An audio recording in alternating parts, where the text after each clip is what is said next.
Ayan guys, pwede pa kayo dyan umupo. Pwede kayo mamili hanggang taas pa yan. Tapos meron pa doon. Sobrang ganda. Andun naman is yung rooftop. I decided long ago never to walk in anyone's shadow. If I fail, if I succeed, at least I live as I believe. No matter what they take from me, they can't take away my dignity. Because the greatest love of all is happening to me. Char.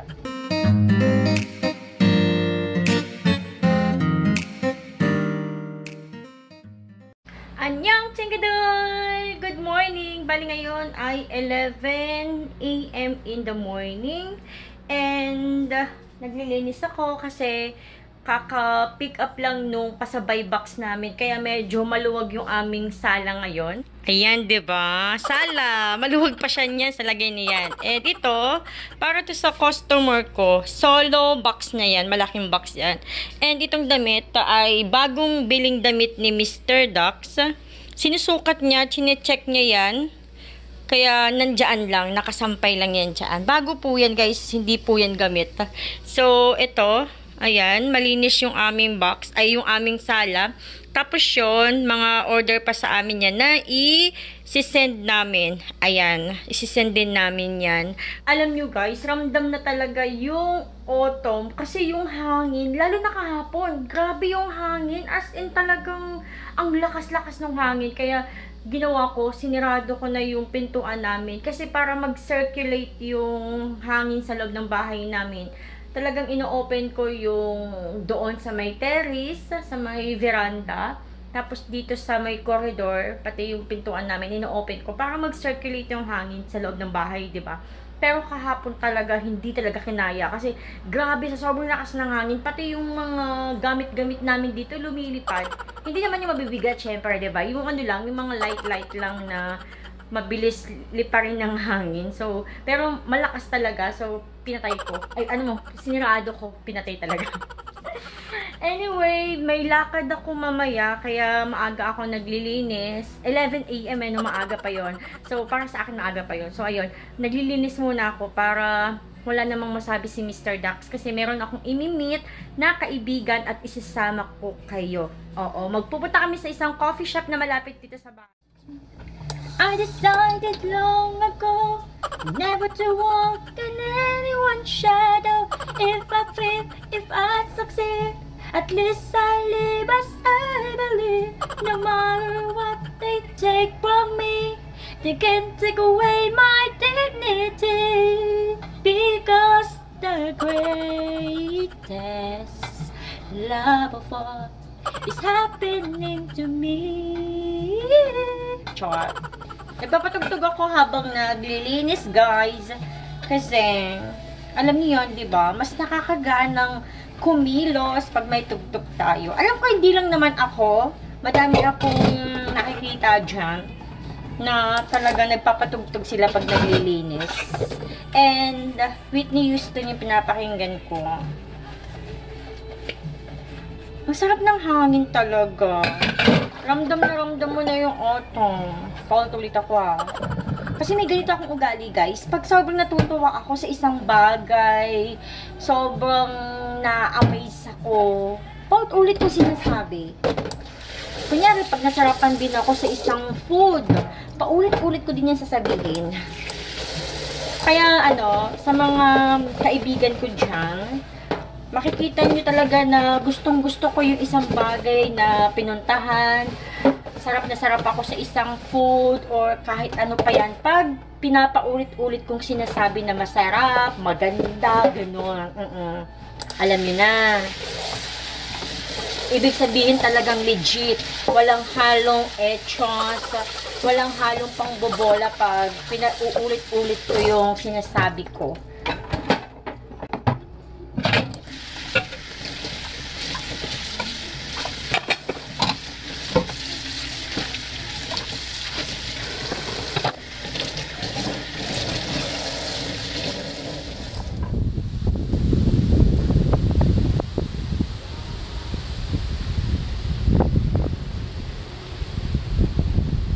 Ang lakas ng hangin, guys, 'di ba?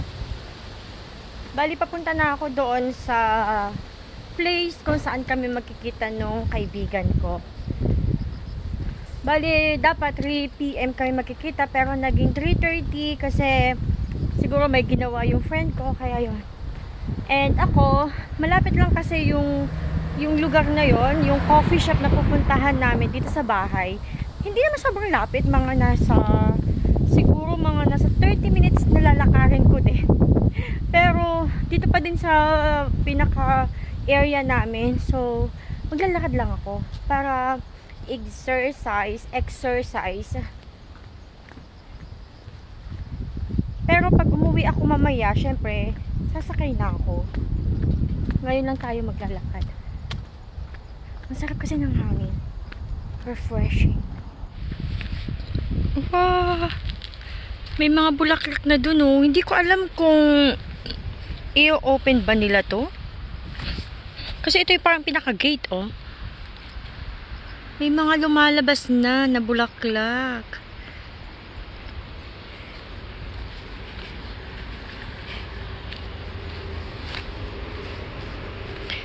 Ayan, yan yung bulaklak. Tsaka yan.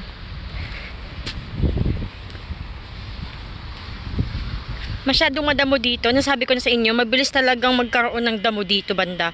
At pag summer, napakadaming mga lamok dito.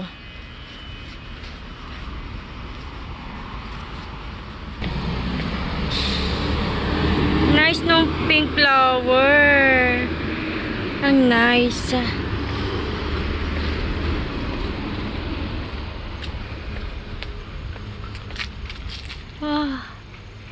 Ang gandang tignan. Anong klaseng bulaklak kaya yan?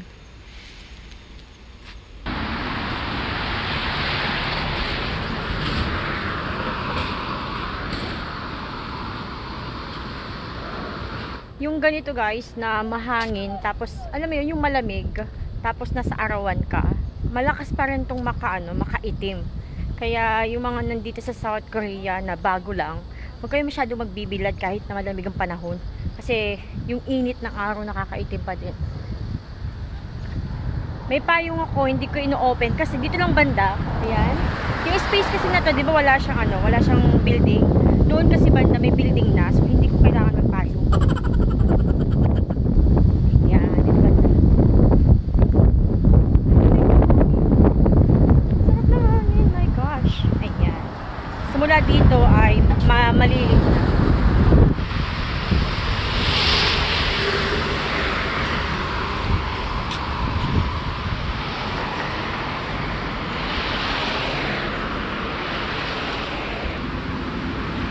Napakasarap maglakad dito, no? Lalo na pag spring din kasi 'di ba mga cherry blossom. Ang sarap maglakad. Nakaka-relax. Tapos ganito pa yung weather na medyo mahangin. Wow! Sobrang refreshing maglakad-lakad. Yung mga nagtataka dyan kung wala ba akong nakakasalubong habang naglalakad ako, may nakakasalubong naman ako guys. Pero 'di ba, alam niyo yun, alangan namang videohan mo yung mga taong nakakasalubong mo, 'di ba? Ang iba kasi nagagalit sila na binivideohan. So, iniiwas ko talaga. Kaya huwag kayong magtataka na bakit wala akong nakakasalubong, wala akong nakakasabay. Kasi, pag may tao akong nakakasalubong, kinakat ko yung video ko, ini-stop ko. Para walang masabi. Lalo na't foreigner tayo, mas mabilis silang mainis pag mga foreigner yung nagvi-video guys. Kaya mag-iingat po tayo. Ang nice ng tanim dito, buti hindi pinagbabawal. Alam ko bawal yan eh. Binago na nila yung payong. Ito payong yan. Ngayon, siya electric. Sabi ni Mr. Dax, daw yan, parang masyadong aksaya. Ayan, pati daw binago na. Dati kulay blue yan na, as in payong lang talaga. Tapos ngayon ginawa nilang electric. Aksayado daw, bakit daw yun ang ginawa? Masyado silang madaming budget dito. Kaya kung ano-ano na lang yung pinagkagagawa. Lahat ng payong na blue, pinalitan nila. Automatic yan siyang nagsasarado. Kasi yung control niyan ay nandoon sa pinaka-office. Pero okay din naman to, lalo na pag maulan. Kasi yung payong dati, ano yun eh, pag umuulan, tumatagas yung tubig. Kasi medyo may maliliit na butas-butas siya. Pang summer payong talaga yun. Yung mga yellow na car, pang ano yan, pang private academy na mga sasakyan. Parang mga sundo nila ng mga estudyante. O kaya minsan ang iba, pagkatapos ng school, 'di ba, diretso na sila sa mga private academy nila. Kawawa din talaga. Yung mga bata dito, guys, nakakaawa din kasi hindi kagaya sa Pilipinas, 'di ba, na kahit pag wala diyan yung nanay, may mga kamag-anak na kapitbahay. So, pwede doon magtambay, pwedeng tignan nung kamag-anak yung bata. Pero dito, kadalasan kasi sa isang apartment ay sa isang lugar, parang wala sila asing mga magkakamag-anak, magkakalayo sila. So pag may isang estudyante, kaya may isang bata na yung nanay niya busy sa pagtatrabaho, pati yung tatay niya, tapos gabi lang uuwi, kawawa yung bata. Alam mo yung mag-i-stay lang sa bahay, o kaya minsan para hindi maboring sa bahay, ina-apply ng mga nanay sa sa mga academy. So ganun, nakakaawa lang din kasi 'di ba, mga bata busy na sa pag-aaral tapos wala pang makalaro, 'di ba? So pag isang anak lang dito, nakakalungkot. Mas okay talaga na kahit paano dalawa kayo. Dami ko na namang daldal. Wala pa ako sa papatunguhan ko. Ang dami ko nang na-i-share sa inyo. Kanina pa ako nagtataka kasi yung mga nakakasalubong ko, tumitingin talaga. Siguro kasi nga foreigner ako, 'di ba? Tapos kanina, may isa pang Koreano, siguro mga kasing edad ni Mr. Dox. Yung feeling niya, yung tingin niya, na alam mo, kakilala niya ako. Tapos yung may ngiti talaga yung, alam mo yung parang napagkamalang ka talaga na kaibigan ganun. Nagtataka ako, sabi ko, may something ba sa mukha ko, sa damit ko? Yung building na to, guys, nagkaroon niya ng issue. Kaya hindi na tuloy-tuloy. Yung dyan, yung parang pinaka-may-ari, di ba may mga may mga nag-invest, tinakbuhan sila nung nag-handle, tinakbuhan sila, kaya may mga dyan, may mga nagwewelga dati. Dyan ako nanonood ng sine, Mega Box, pero minsan lang ako nanonood dyan.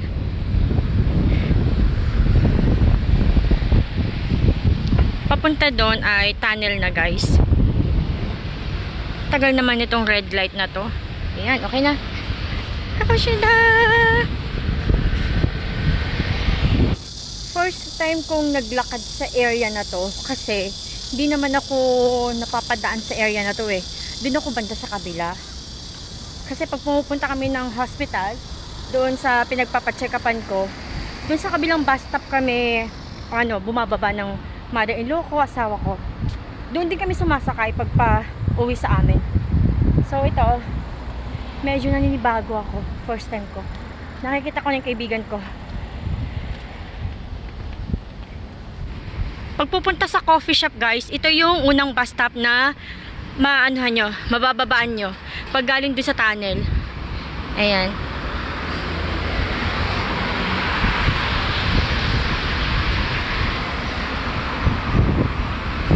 Nandito na kami sa Durumi. Ayan, bagong coffee shop to dito sa lugar namin. And ilang floor yan? Sobrang lawak ng coffee shop na to. Punta kami ng taas, guys. First floor ba? Ano bang floor to? Cafe. And then... Anong floor to? Ngayon? Fourth floor. Pangalawang beses ko lang pumunta dito. Pero naka-fourth floor siya eh. Baka dito tayo pwede umorder. Okay. Tapos punta tayo ng rooftop. Pangalawang beses ko lang pumunta dito pero hindi ko alam. Nagtanong pa talaga ako sa kanya. First time na dito. Oh! Nasa baba yung Oh, ang ganda! Nasa baba.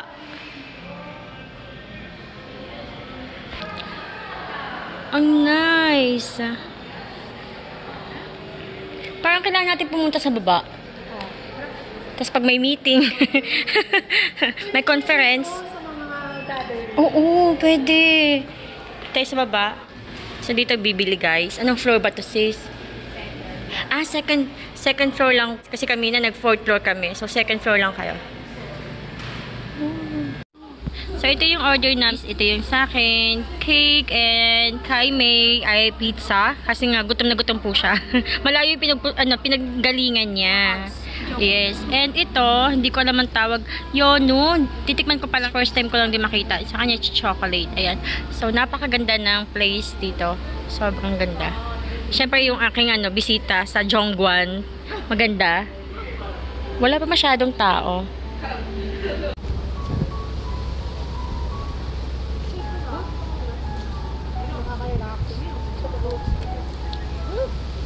Saka ba yung lasa niya? Ang tamis. Baka kailangan i-mix mo sis. Ay, ito nga, may straw pala.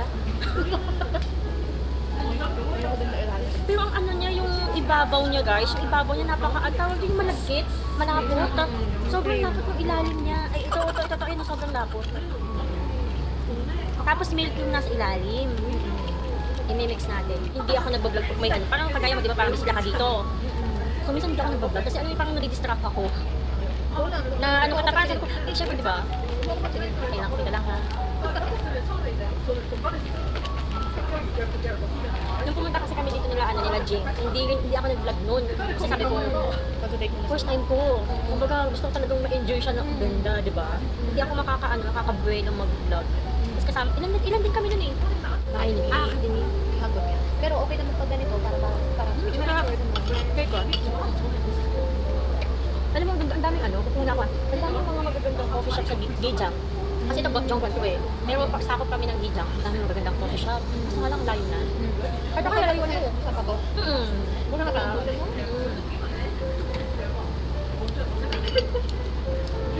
Sabi din naman tamis pa din.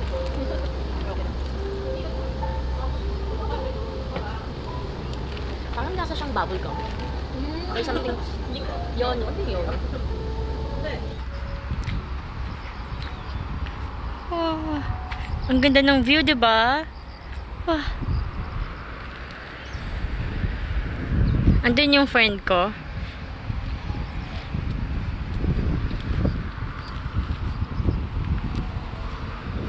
Saan?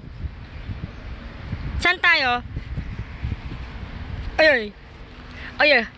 Ayan guys, pwede pa kayo dyan umupo. Pwede kayo mamili hanggang taas pa yan. Tapos meron pa doon. Sobrang ganda. Andun naman is yung rooftop. Upo ako dyan?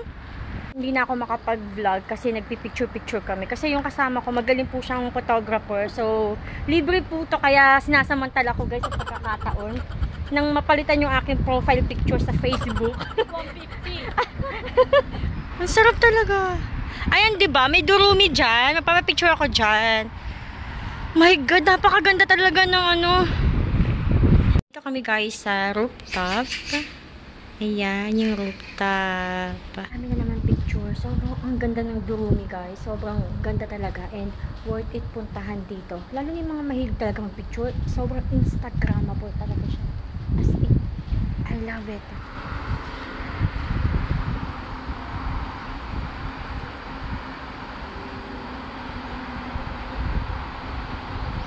Kanina guys, nung wala pa ako sa loob, feeling ko stroller ng baby. Ayan. Asa ba? Ayan guys, oh. 'Di ba? Ito. 'Di ba yung baby pag 'di ba? Yung takip, akala ko stroller ng baby. Ang ganda. Bakit ito nakaganito?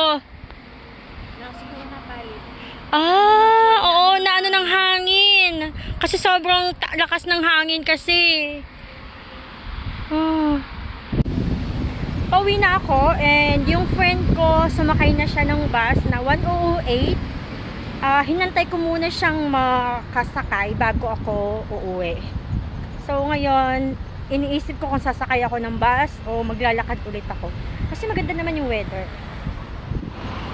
May mga ilaw na guys. Ayan. Ito yung hospital. Diyan ako nagpapa-check up. Sunset na. Nakakatuwa naman kasi sobrang na-enjoy nung friend ko yung coffee shop na nirecommend ko. Kasi mahilig talaga siyang pumunta sa coffee shop and mahilig din siyang mag-video. Kasi 'di ba, nagpo-photography din siya. And meron din siyang page. Kaya sabi ko may enjoy niya yung coffee shop diyan kasi ang ganda talaga ng view. So ayun, sobrang satisfied naman siya. Kaya ang sarap din sa pakiramdam na kasi ako nag-invite, 'di ba? So masarap sa pakiramdam pag yung in-invite mo is sobrang satisfied doon sa lugar na nirecommend mo. So ayun, happy din ako. Happy. Uwi na tayo.